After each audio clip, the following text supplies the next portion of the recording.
Hey all, this is Andrew from Black Panel Press. I hope you're doing well, and I wanted to start off this series with a video about self-publishing. So the real question is, should you self-publish or should you work with a traditional publisher? There's a few things to keep in mind, so let's get to it. First one is control. So when you're self-publishing, you have complete control over the look of your book and all the content within, whereas when you're working with a traditional publisher, they may want to make modifications or tweak your work to make it more marketable. So they may want to change the title or the cover. They might want to change the ending, especially if it's something that doesn't have a clear ending. So by self-publishing, you're going to have a lot more control to be able to do the exact story that you want. And there are people out there that are looking for that. They don't want something that's too commercial, right? So that's a good point of self-publishing. Your reach. So how many readers are you going to be able to get? So with self-publishing, that's going to be a lot more limited because you're going to have to go out and find those customers and market your book to them. Whereas with traditional publishers, you're going to be able to reach thousands of more readers than you would otherwise. So there's a point in favor of traditional publishing. But with that comes profit potential. So when you work with a publisher, usually you're going to make about 5 to 10% as a royalty on every book sold. So that doesn't usually amount to much per book, but if the publisher sells a lot of books, that can be pretty significant. Whereas if you self-publish, you're going to control the profit because if you sell it on your own website or even Amazon, you get whatever remains after a few fees and that are paid. So generally, your profit per book sold is going to be a lot better with self-publishing, much higher.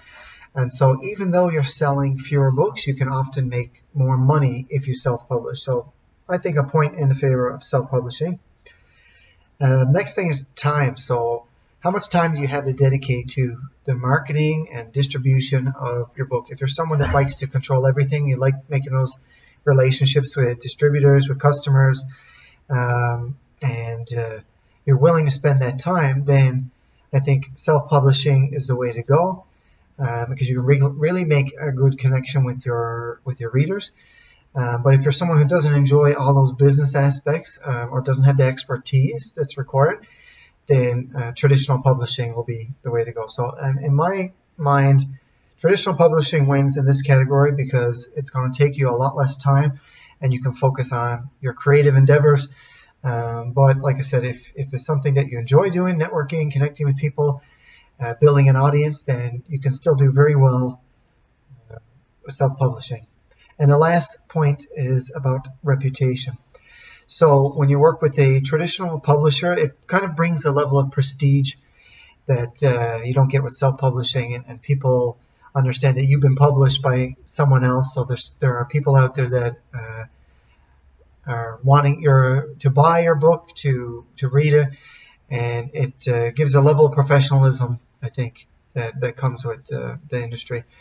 If you self-publish, it's a little bit more difficult to convince people in the industry, distributors and retailers and things, that your book is worth them carrying, because you don't have that clout that comes with that experience and the relationships that a traditional publisher will have already built, right? So those are the main considerations. I encourage you to think about each one of those, and hopefully that'll get you started thinking about which path you'd like to take.